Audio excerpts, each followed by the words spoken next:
Welcome everybody to this special edition of Witchcraft Diaries and the start of a brand new series of videos that's going to explore not only the pagan and Wiccan wheel of the year, but also the astrological zodiac of the year. I'm here with wonderful astrologer Zoe Hind. Hello. Hi. And we're going to go on a journey, aren't we, through the wheel of the year. Now, you're really passionate about astrology, you're an amazing astrologer, and not just my friend, you're an amazing astrologer, but also what I love about how you work is that you don't just look at the astrology, you make it very real, you make it very earthy and natural. Could you explain why you're passionate about linking the pagan wheel of the year and the astrological wheel of the year together? Absolutely. I was brought up in a druid system, so for me nature is absolutely vital.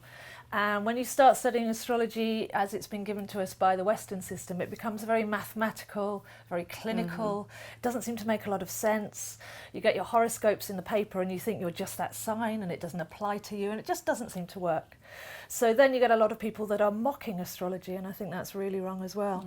But when you consider that the actual 1 year is the sun's circuit all the way around the zodiac, and then we've got the 8 festivals of the wheel of the year, everybody's lived enough years to know what the zodiac is, to know what the wheel of the year is, and all you've got to do is go to what's happening in nature at that time. And then all of a sudden, you know astrology. It's really that simple. Exactly. I think people are really keen to learn it. I mean, I know when I talk to people, they are really keen, but they think it's sort of an abstract science that they can't get. I think that's what they go, oh, I don't get it when Mercury does that thing, and I think it's an important work that you do is to make astrology tangible so they can live it and they can experience it. Exactly, because it's all going on inside of us. Each of the planets in your astrological chart, because you are all of the signs, each of the planets actually represents a part of you. So the sun is your life force energy, the moon is what's going on inside with your subconscious, Mercury is how you process thought.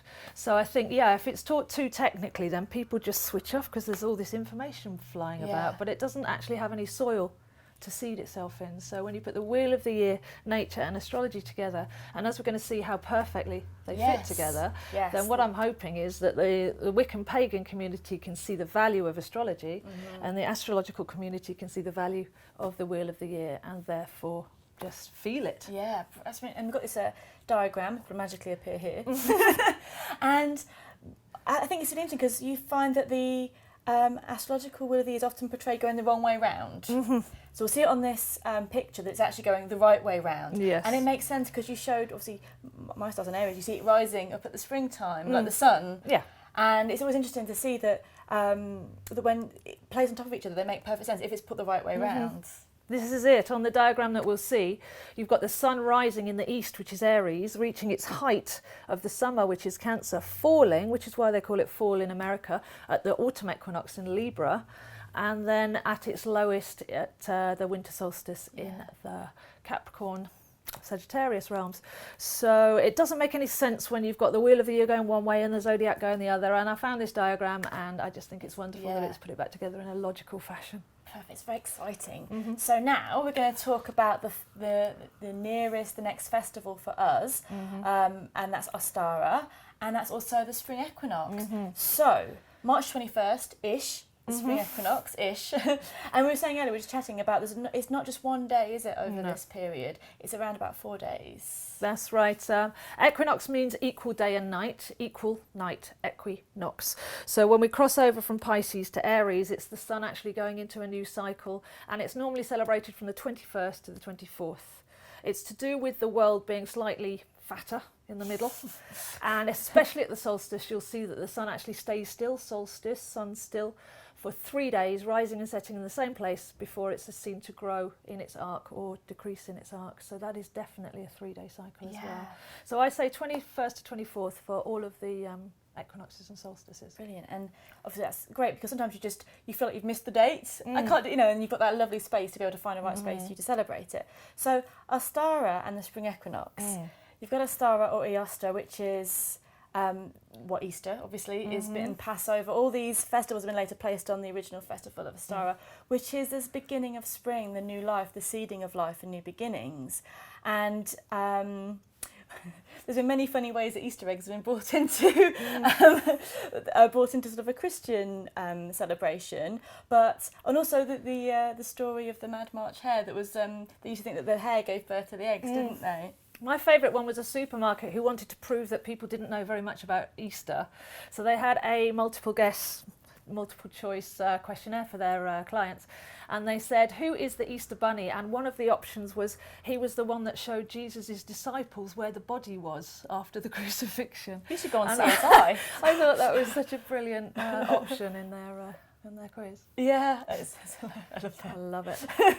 Are you sure we don't really know what it's all about, though? I think that's not because of any ignorance. I think you just don't understand what it's all about. And Easter is a time when obviously the hares and the rabbits will be, it's breeding season, and in March time you would see hares and rabbits much more regularly around and about as they boxed. Well, they like the boxing isn't. Like, you still think it's women going, get off, get off me. Use mine. Oh yeah, get off him. Handbags at dawn. And so yeah, it's the you'd see hares much more because they'd be out in the daytime, in the mornings more, and also they would be making their little, because hares don't make burrows, do they? They're going to bring up their young on the ground, and it'd be near to lapwings' nests, and so people did seem to think that hares gave birth to eggs, and therefore now Jesus brought us chocolate. Yeah, I don't know where chocolate quite fits in. Maybe it's the end of Lent.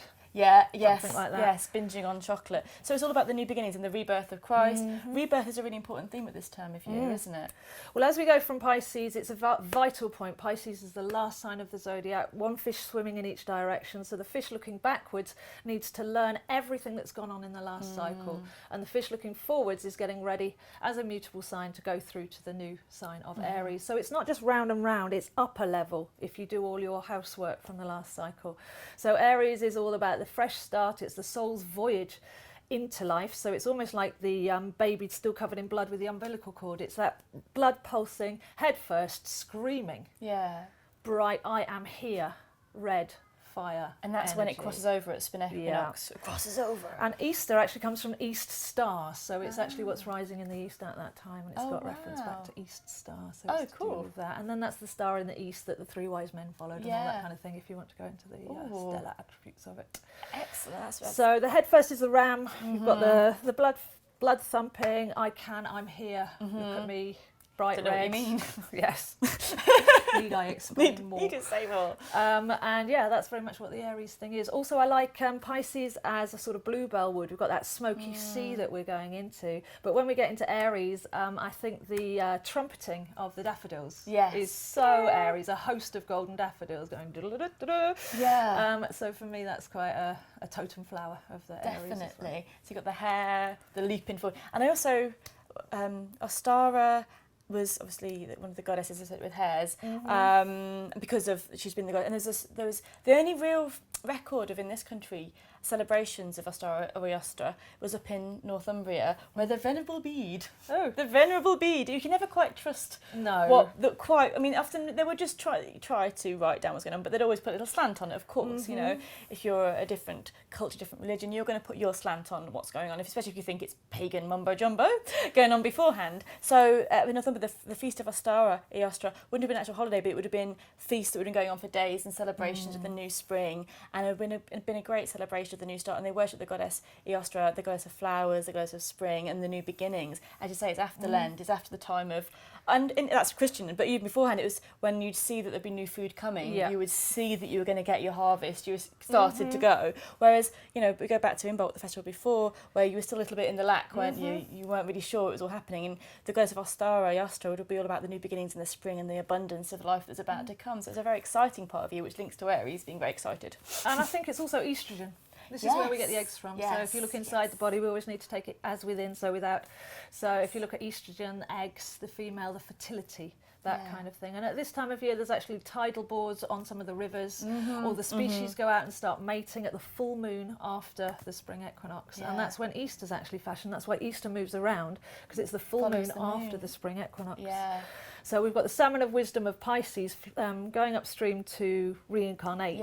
And then you've got the eggs, the frog spawn, and all that kind of thing. And then we begin a new cycle. So I think estrogen is worth remembering in that. Really good point. And also you've got the light and the dark, the black and the white. So all We always see when we go wandering onto the heath at this time of year, the crows and the seagulls seem to equal out. Yeah. So the black and the white other animals, obviously badgers, are all black and white animals, which represent going from the dark to the light and the balance between dark and light. And the equinox was also a time to recognise that balance within ourselves, isn't it?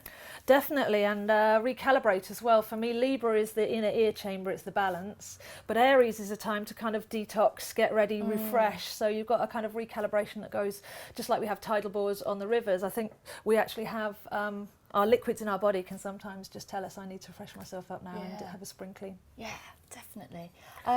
So other festivals around there, 'cause it's not just our culture that celebrates it, there's other cultures as well. I was reading, what was I reading?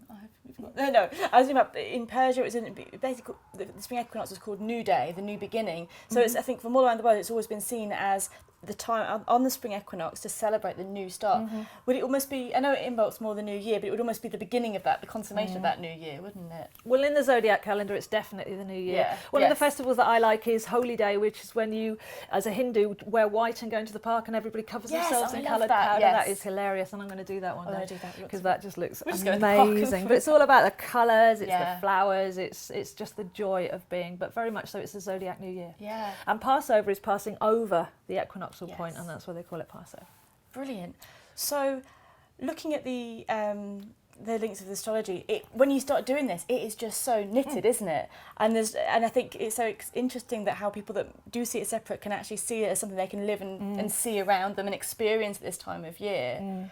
And I think this is going to be a really exciting journey throughout the year, looking at all the different festivals. So, anything else you want to say about astrology this time of year? I would say if you then add another wheel to your car and you bring in the tarot, then you're looking at the Fool. Yes, let's bring in that. And the Fool is the totem being for the new cycle of the soul around the Zodiac. Once we've got over our personality, which is the level that many people look on astrology as, once you get to the soul level, then you're a fresh soul, reborn, and you're the Fool card about to go on his journey again. Absolutely. So. I love that. I love the Fool card, and it's, it's got that cycle on the Fool particularly. You've got those sort of cycles, almost like spirals behind him, and he's just coming forward, leaping forth into something new. And the element of air, which is in the east. So once again, we're looking at the cardinal points and how Aries and spring equinox has to be in the east because it's the element of air, the Fool card. Yeah, so. Cardinals as well. Yes. They wear red.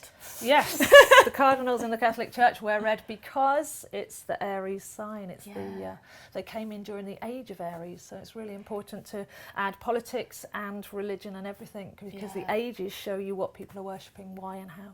Absolutely. Talking of which, what can people do to actually celebrate this time? Absolutely. Thank you. You're welcome. Absolutely, authentically. And again, people kind of, I have been contacted with people who kind of really worry about doing it right. And I think there's only books that tell you to do it right. And I think it's only right if it's in here.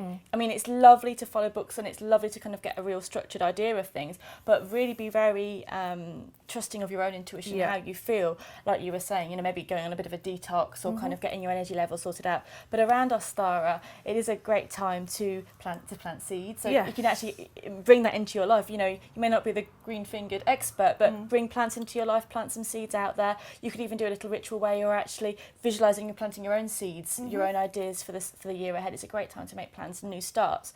So getting the images of make a little altar.